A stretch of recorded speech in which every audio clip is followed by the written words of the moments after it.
There is a space in my heart where I find the truth.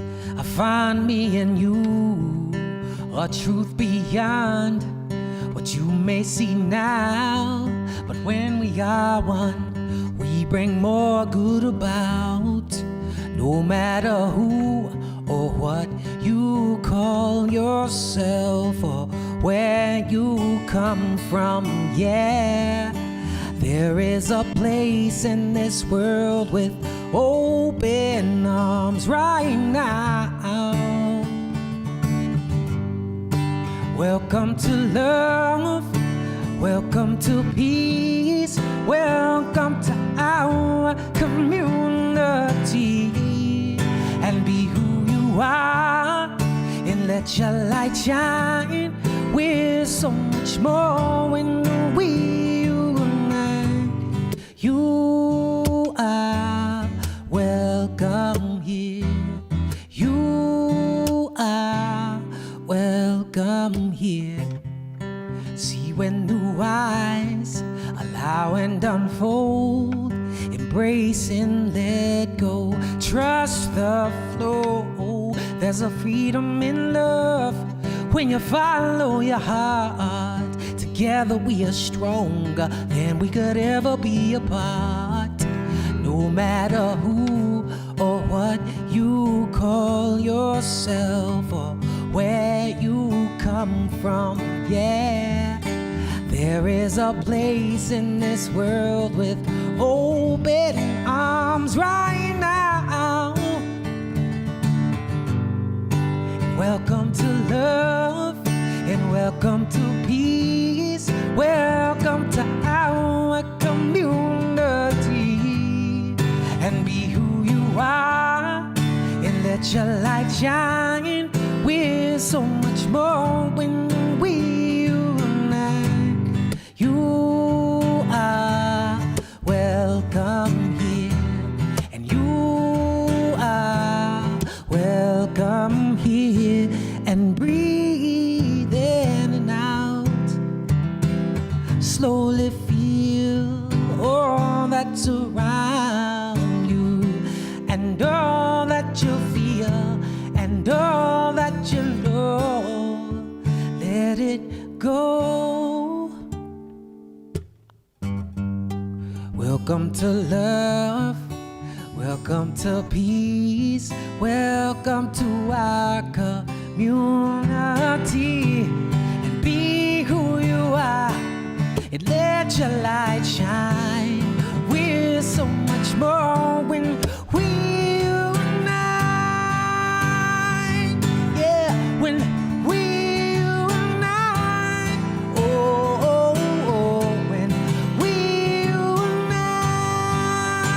Yeah, yeah, when we unite. Oh, yeah, yeah, yeah. You are welcome here. Love is welcome here. And peace is welcome here. And you are welcome here.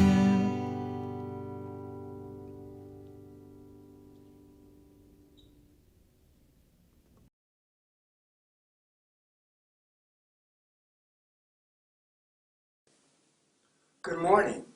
I am Al Shellman, a licensed practitioner here at the Spiritual Living Center of Atlanta.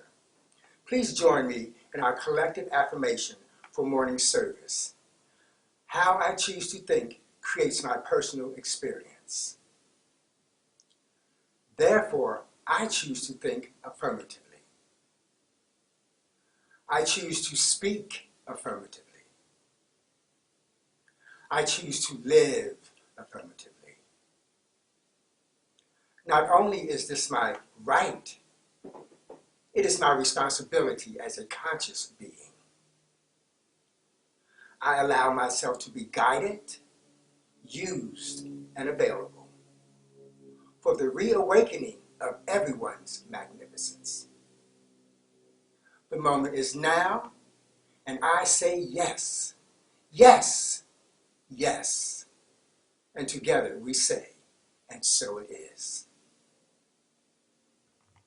And so it is. Thank you, Reverend Al Shellman. And good morning, everyone. I'm Penelope Williams. As you see on the screen, your Director of Creative Arts and Religious Science Practitioner here at the Spiritual Living Center. Welcome, family. I see people chiming in. Please let us know where you're chiming in from, as the saying goes. So we would love to know where you are listening to, listening to this program from.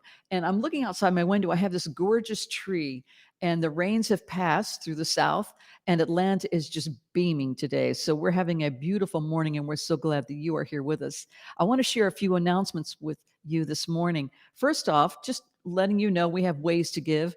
And this is our text or going on our website. This information is here on the screen. You can see, you can text anytime during the service or during the week. Please feel confident that that is a secure method in which you can tithe to our community. And we're so absolutely grateful to each of you as you give to our community. I want to share with you that Twin Hearts Meditation will continue on Tuesday evenings with Reverend Ursula Lentini, and she is a fabulous facilitator of this beautiful approach to meditation. It's been in existence for quite some time, and it's Twin Hearts Meditation is the title. It's 7 o'clock. You can find out more information on our links here as to how you may join that as a Zoom um, uh, virtual event, okay? And then on Wednesdays, we have an ongoing class.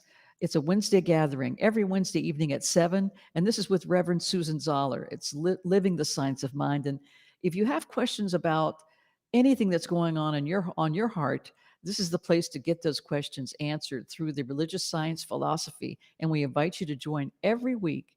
This time it is Reverend Susan Zoller hosting that class Wednesday evening at 7.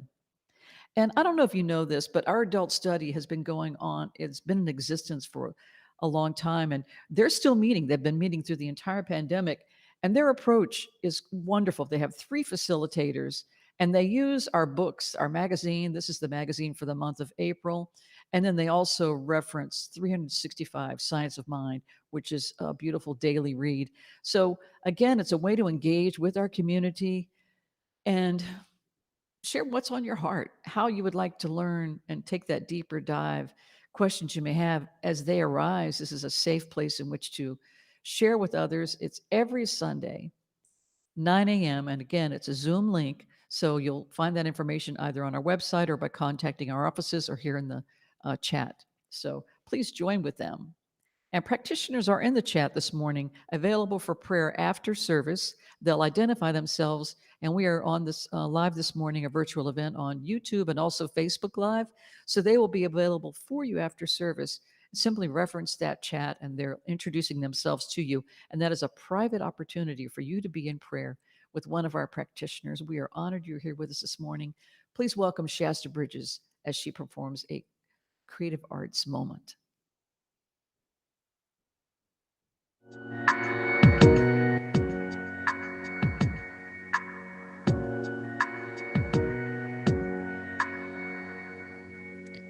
When I was young, I would look in the mirror. Didn't know it then, but now it couldn't be clearer. I remember being filled with such wonder before learning the world could be harsher.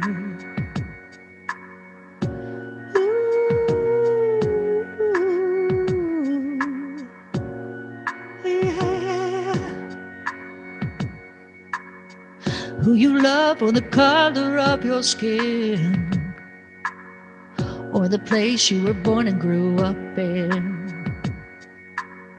Shouldn't decide how you should be treated.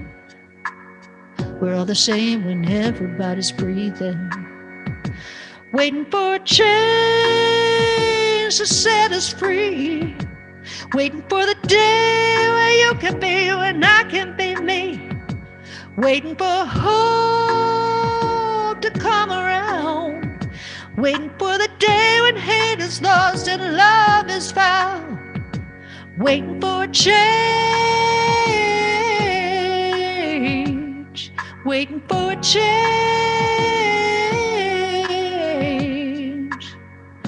change, ooh, change.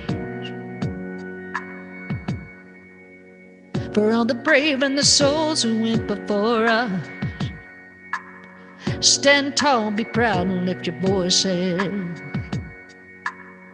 Let them know who we are and our choices.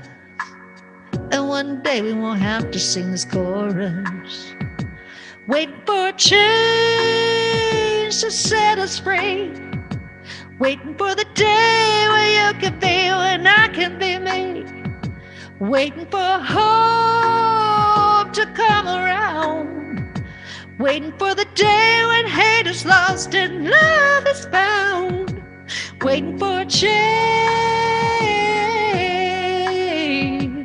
waiting for a change,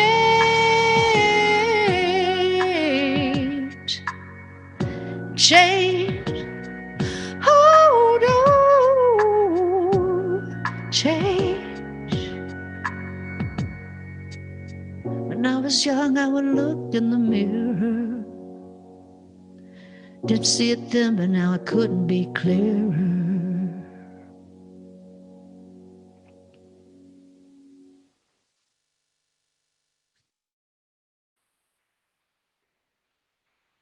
Yes, change. Here at Spiritual Living Center of Atlanta, we're all about change, that we are the change. We make the change. And just like in Shasta's song, we wait for change. We wait for something to happen to us. But as metaphysicians, we understand that we are the change. We make the change. So let us shift into our creative essence. Unfold your body and cross your arms and legs. And receive these words as your own if you'd like. There's one universal power that is creating all the time. And in creation, there is obviously change, growth. My heart is beating and my lungs are breathing all by themselves. It is the divine essence flowing through me, causing change. Each heartbeat is a shift. Each breath is an exchange. So as we take that cue and we line up with that divine essence of intelligence, power, and love within, now we can create, we can change.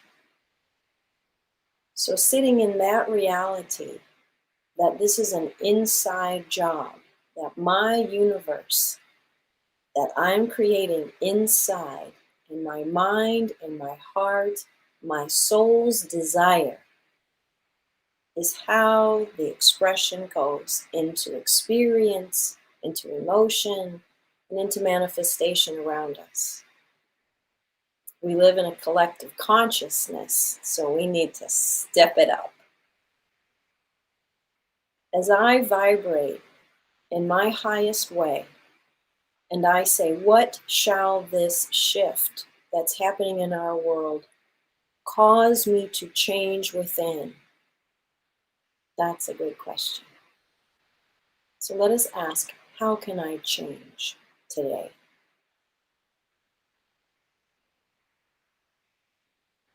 What must I change in order to unshackle myself?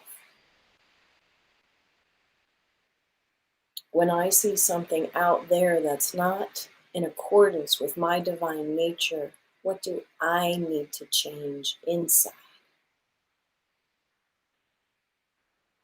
When we're asking these questions, we're open.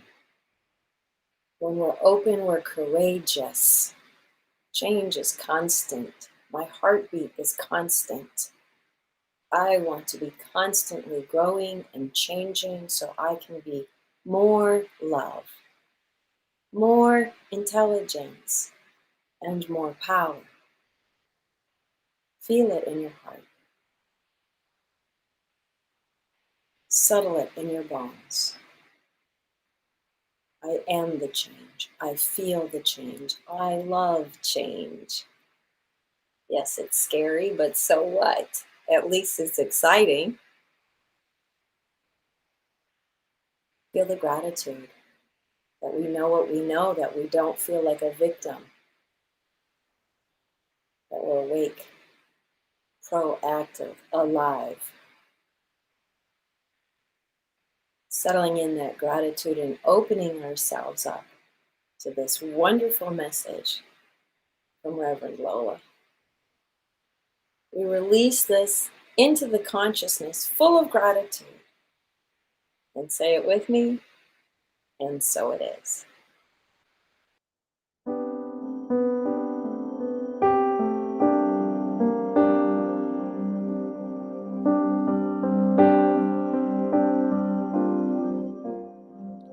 With every prayer, I breathe the heart of God. I breathe the love of God through me. With every prayer, I breathe the heart of God. I breathe the love of God through me.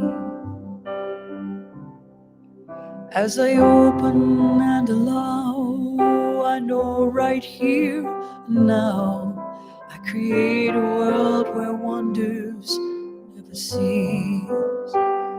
With every prayer, I breathe the heart of God. I breathe the love of God through me.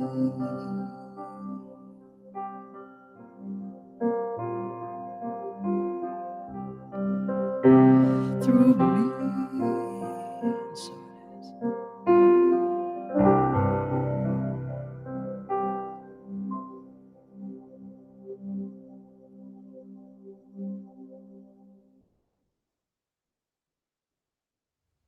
Hey, good morning, SLCA family. I am so delighted to be introducing today's guest speaker.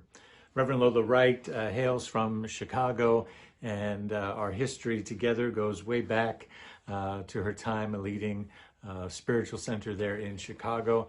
We served together on the Association for Global New Thought Leadership Council. We've traveled together.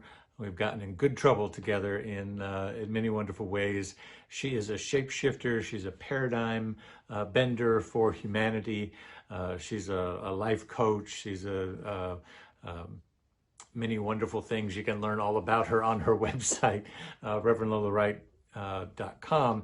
Please follow her blog, her podcast, everything that she's up to in the world, because she is all about the fierce and loving passion for you to awaken to your higher self and to awaken humanity in wonderful and magnificent ways through her powerful truth-telling that she's going to share with you right now. Thank you for being here today, and please enjoy my dear friend, Reverend Lola Wright.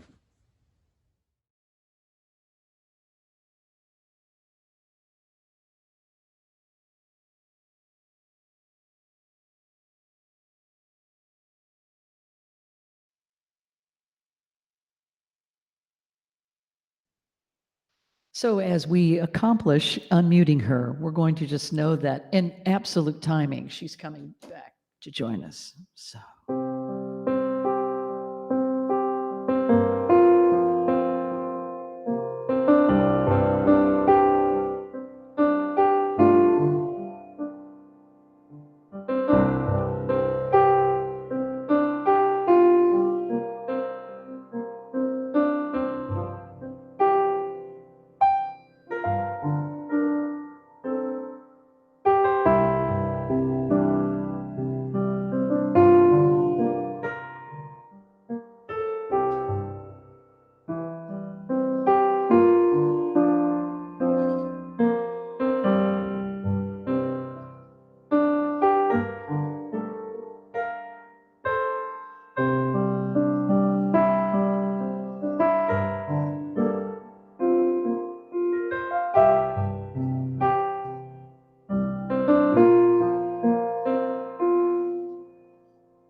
trying again.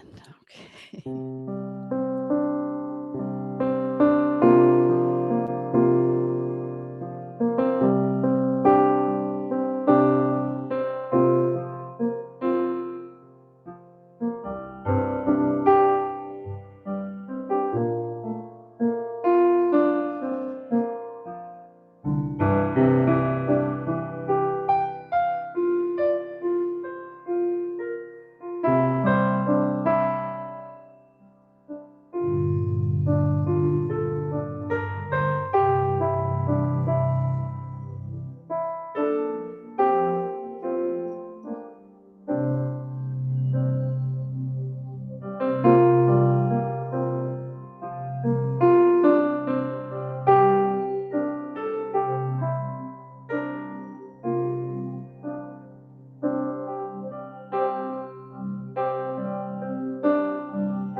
So as we are endeavoring to pull Reverend Lola Wright, I'm actually going to play and hear it this time.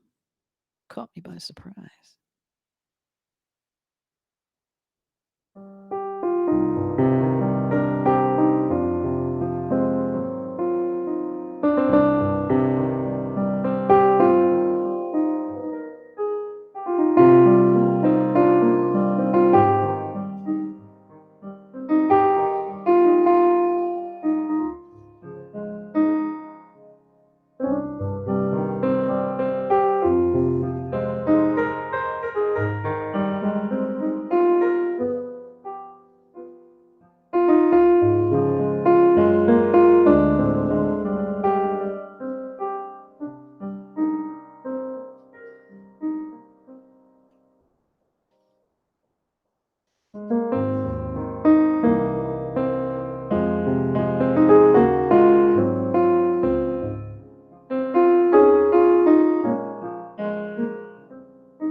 Everywhere I am is holy ground,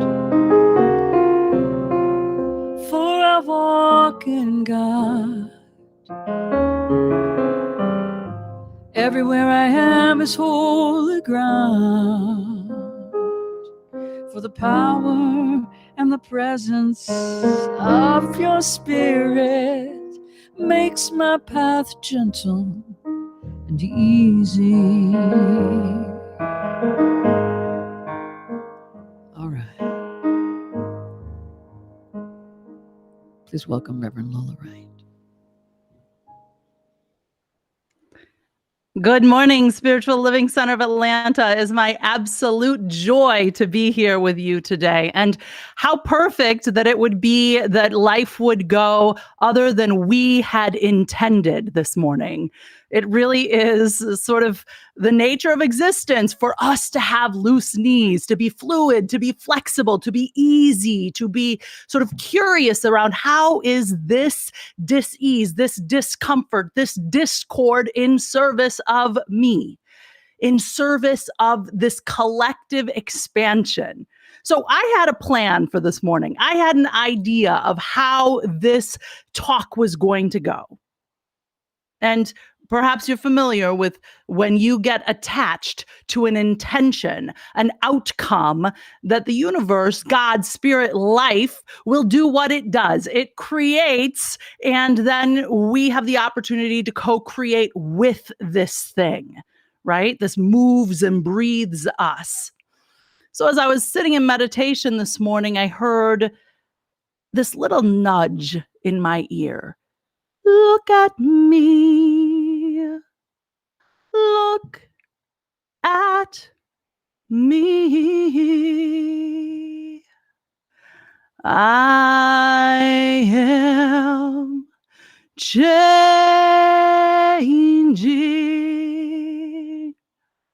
trying every way I can. I am changing.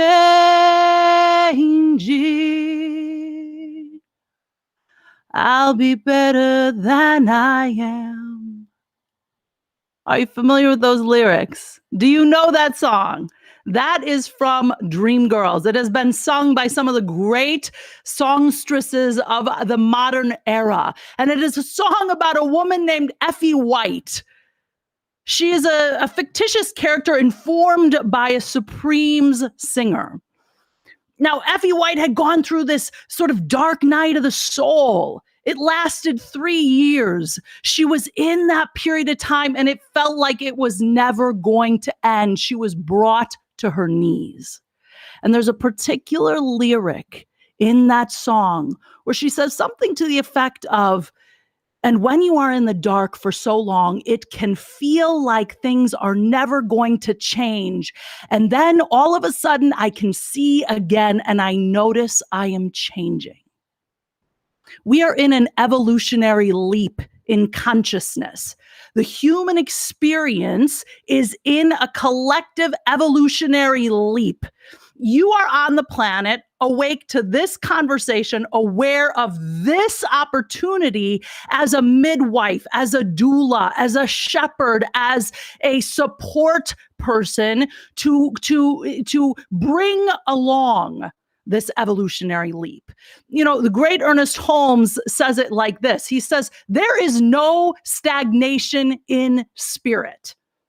To be spiritual is to create. I love how Reverend Ursula said that.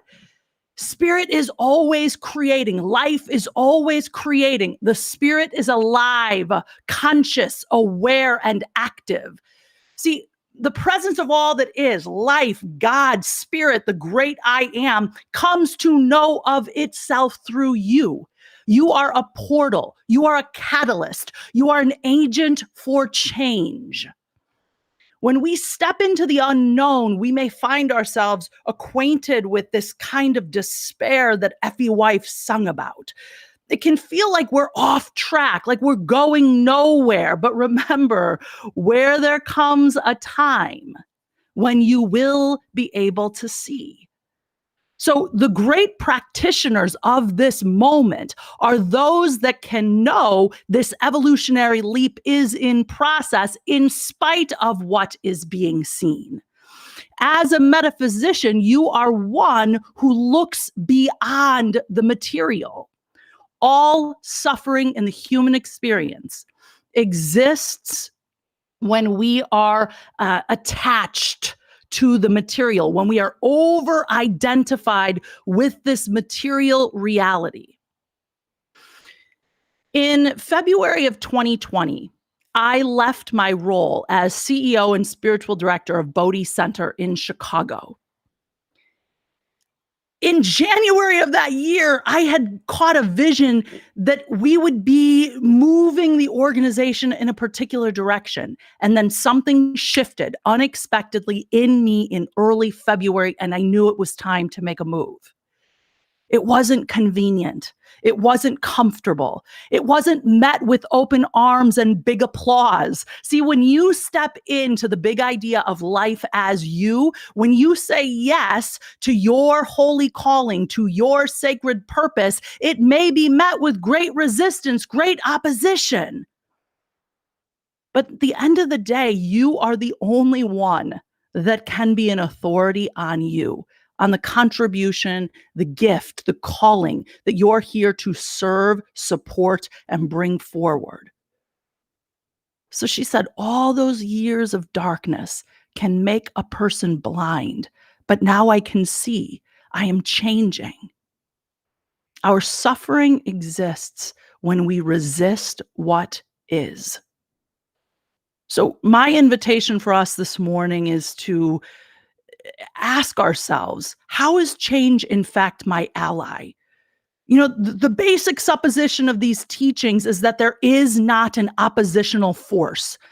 We are dismantling, disrupting the seduction of duality. We are realizing that as we keep our knees loose and as we move our hips, both literally and metaphorically, we begin to dance with life, for there is no stagnation in spirit. To be spiritual is to create. The spirit is alive, conscious, aware, and active through you. It comes to know of itself through you. Life comes to know of itself through you. Do you imagine that when I got the nudge to depart from Bodhi Center, a community I had loved for 15 years, one that I imagined serving for 40, when the call within me said, it is time to go, it is time to make a change? Do you imagine I suspected that there was a global pandemic weeks away from erupting? That was not consistent with the plan I had laid out for my life. When I made the choice to leave Bodhi, I was answering the call from within me. I also knew that I had a significant amount of consulting work lined up and ready to go. So I knew that I would be okay.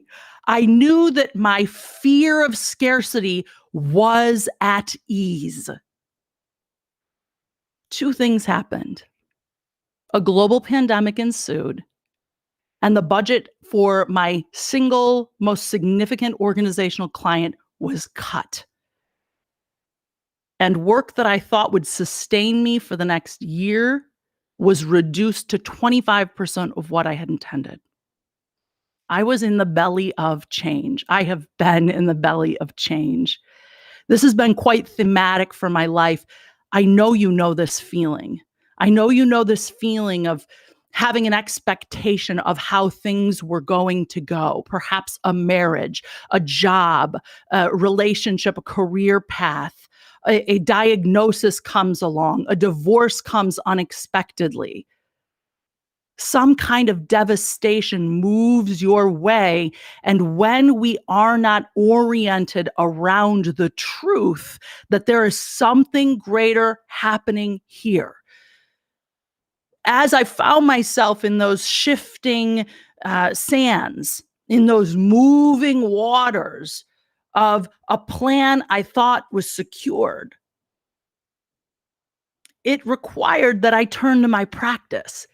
At that point, I had developed a very rigorous practice. So what could have been incredibly devastating for me over the last year was actually a rich and fertile opportunity for me to let the winds of change move me. See, when we get sort of locked in and we get calcified and we get rigid, we dampen this experience of life moving through us. So the question I have for you is, what is the context? What is the consciousness that you hold of and about your life? We can map all of these inquiries onto the personal experience and the collective experience. Eckhart Tolle says it like this: when faced with a radical crisis, when the old way of being in the world, of interacting with each other and with the realm of nature doesn't work anymore, when survival is threatened by seemingly insurmountable problems, an individual life form or a species will either die or become extinct, or rise above the limitations of its condition through an evolutionary leap. We are in an evolutionary leap. It feels rocky. It feels scary. You may be making choices in your life that are easy to be criticized and doubted. But remember that when we are listening to the indwelling presence, the spirit of life within me, there is no wrong move. You know, the only thing that really ever changes is this world of form.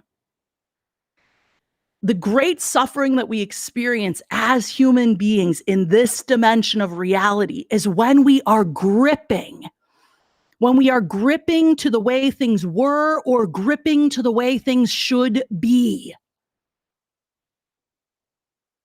But if there is a vaster reality than that which we are experiencing through our finite perception, then we can actually lean in to the notion that everything in life really is for me. How can the dis-ease on the planet, the destruction, the despair be in service of good?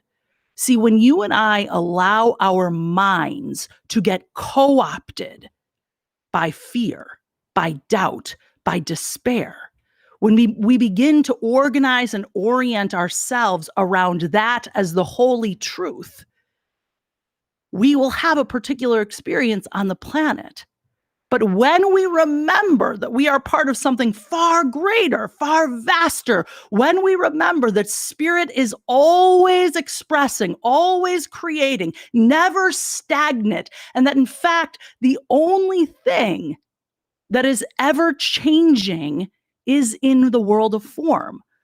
So while spirit is always creating, it is eternal, it is infinite. There's an aspect to it that is changeless, and we can lean on that.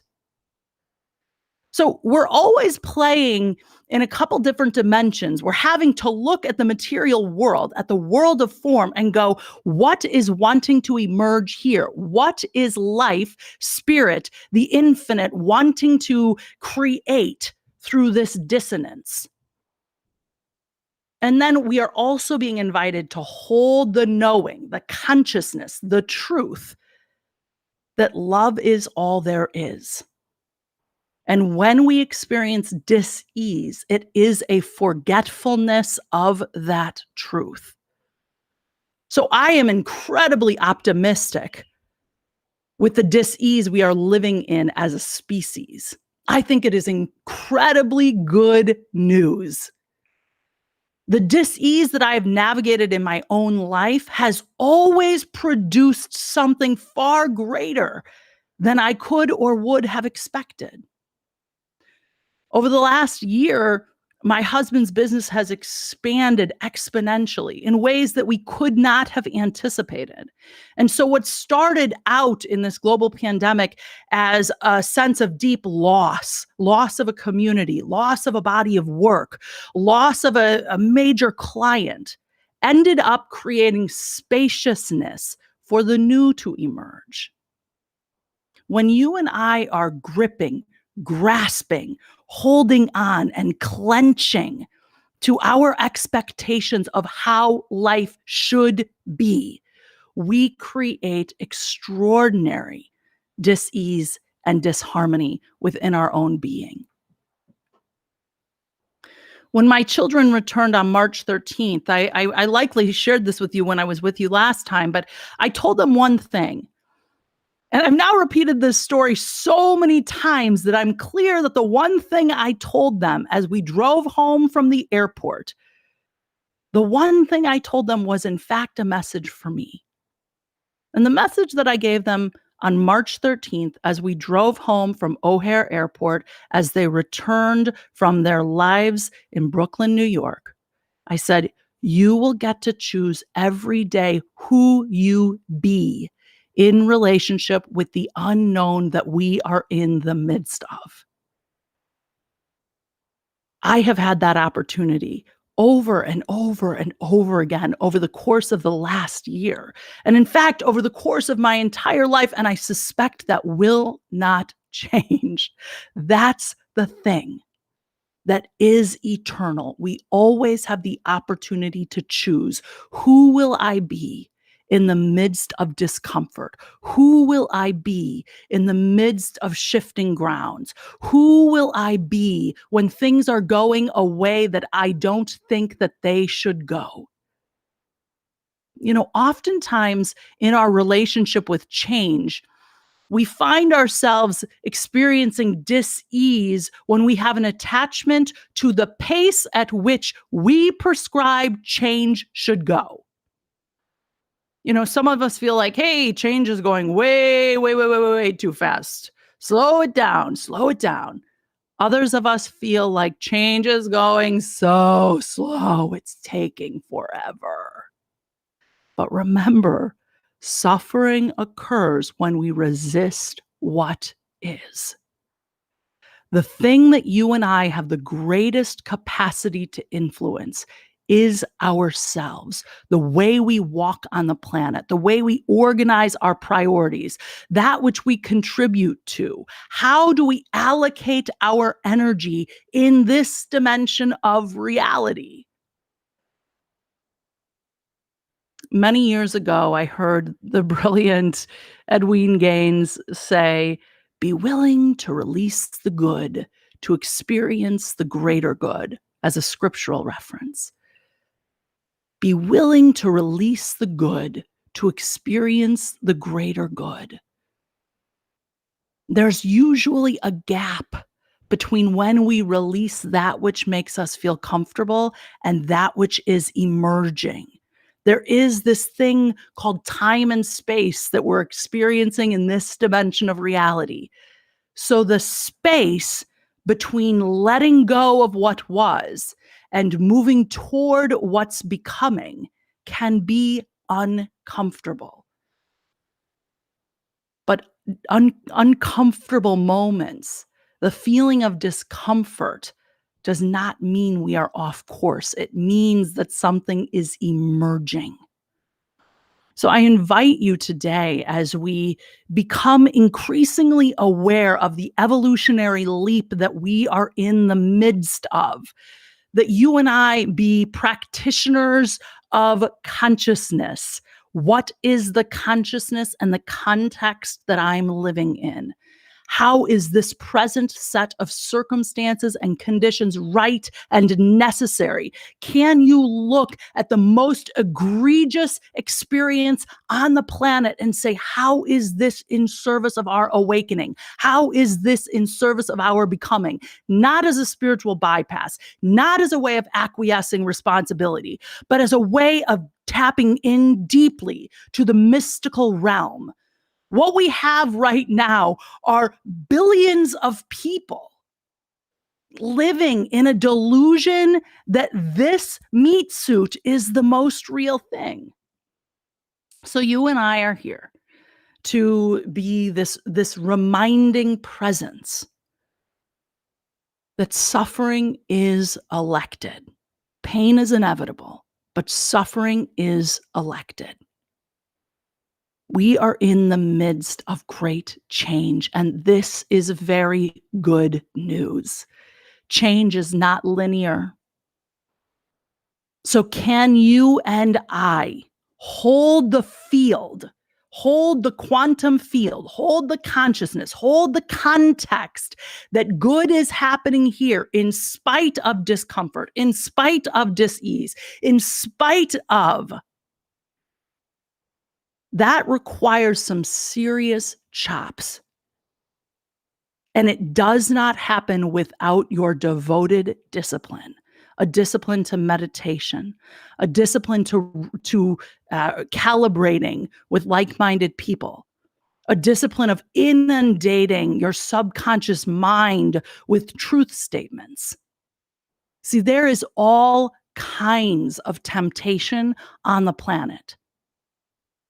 We have been repeating some of the same tropes for hundreds of years. There is a suffering loop that is getting untangled right now. And when something is coming apart, it is destabilizing. It can be unsettling.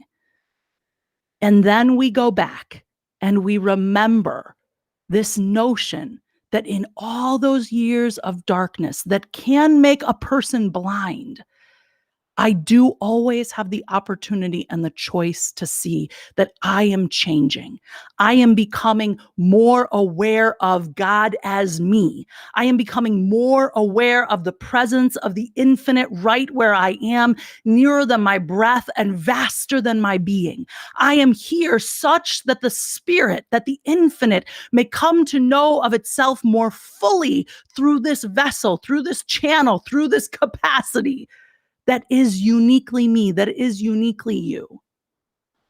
So when we dampen and diminish our native and unaltered state, the aspect of our being that has never been hurt, harmed, or hindered, when we calibrate with that, when we remember that, we tap into a kind of spiritual fortitude that aligns with the unseen realm, such that we remember there is no stagnation in spirit. Nothing that is occurring on the material plane at this now moment is a demonstration of stagnation in spirit. There is no such thing. Life is always creating. And you and I have the great opportunity, the great gift to be available, to be present, to be a change agent, a catalyst for good. So I'd like for you to take a deep breath in this moment and just ask yourself, where am I resisting change? Where am I judging that life is not moving as quickly or as well as I think it should? Where am I allowing my impatience and my intolerance to hinder my creativity, my aliveness, the presence of spirit moving through me? The only thing that ever changes is form. Spirit is eternal. Life is infinite. It is emerging ever more through each of us.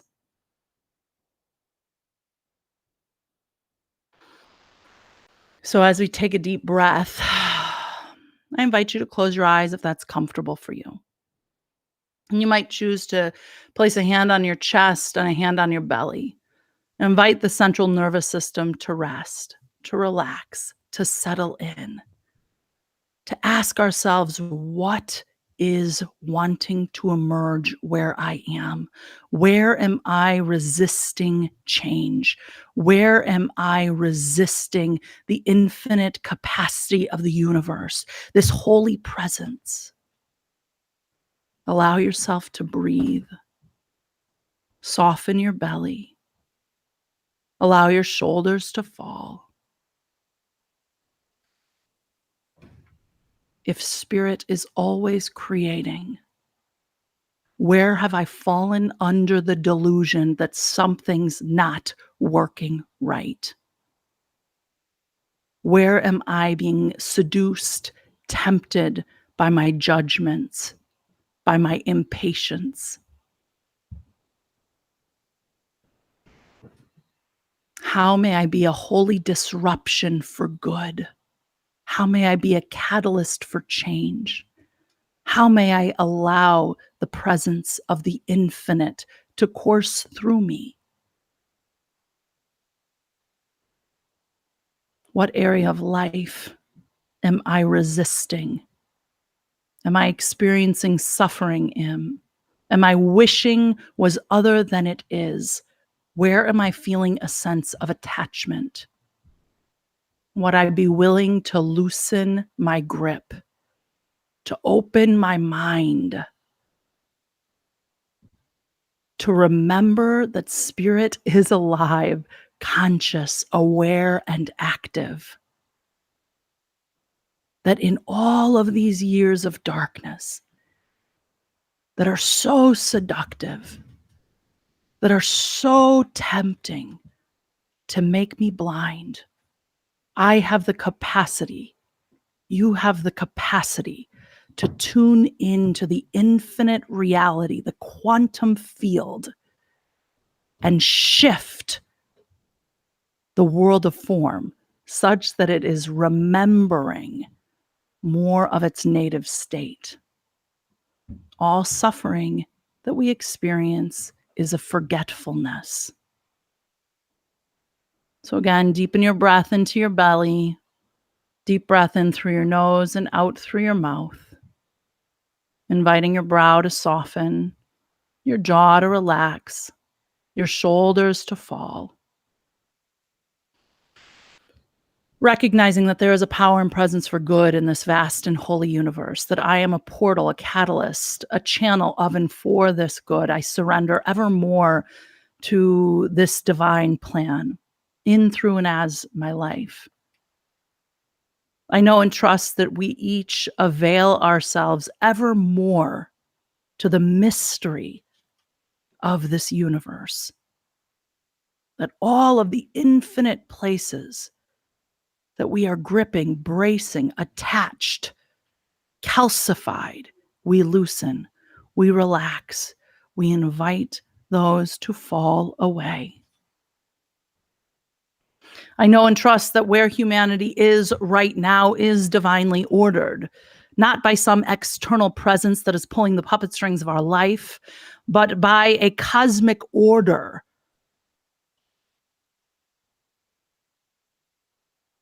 So we sit here this day awakening to the truth of reality, allowing ourselves to be led, guided, and directed by love, trusting that the dis-ease in the human experience is in service of change, and that is good, for spirit is alive and well. And finally, we listen for what is ours to be and to do. What is our inner purpose and what is our outer purpose? Our inner purpose is always to awaken to the truth of life. Our outer purpose is unique for each of us. How may I serve and support the awakening of humanity? How may I serve and support the awakening of humanity? I trust that there is a divine nudge that is moving in, through, as you. So giving great thanks for this time of communal practice, realizing always that where two or more are gathered, there is an amplifying presence, that the intentions, the vibration, the consciousness that has been lifted up through this collective practice ripples out to hundreds of thousands of people this day. And we let this be enough. I invite you to take a deep breath in through your nose and out through your mouth. And together we say, and so it is.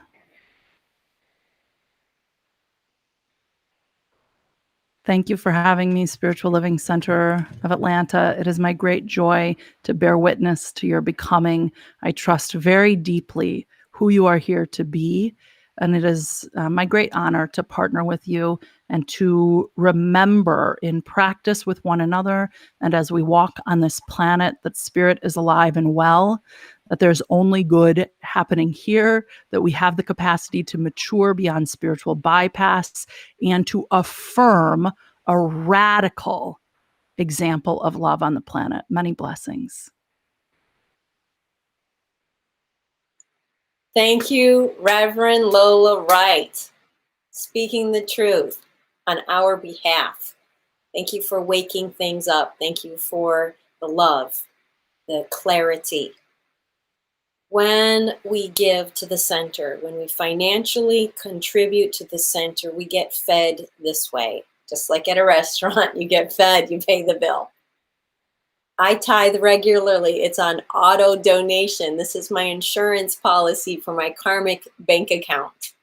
When I am being a contributor to a greater good, a service that is serving me, I'm in the flow. So I invite you to be in the flow. It's a cushion. It's a belonging. It's a sense of togetherness, of community. The darkness wants to divide and conquer. We are the opposite.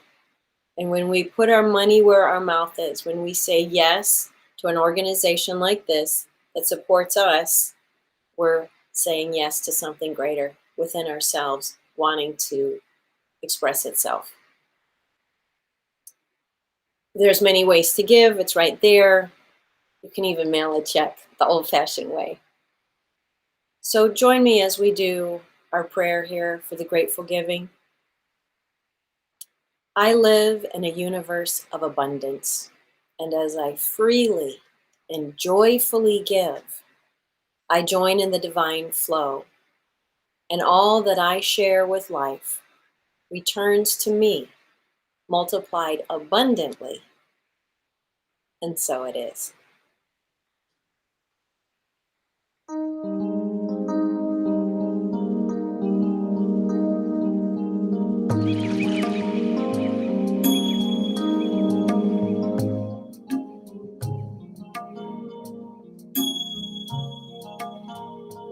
We envision a world that works for everyone and for all of creation. We see all people, all beings as expressions of God. We see a world that works for everyone. We envision a world that works for everyone and for all of creation. We see all people, all beings as expressions of God. We see a world that works for everyone. We envision a world that works for everyone and for all of creation. We see all people, all beings as expressions of God. We see a world that works for everyone.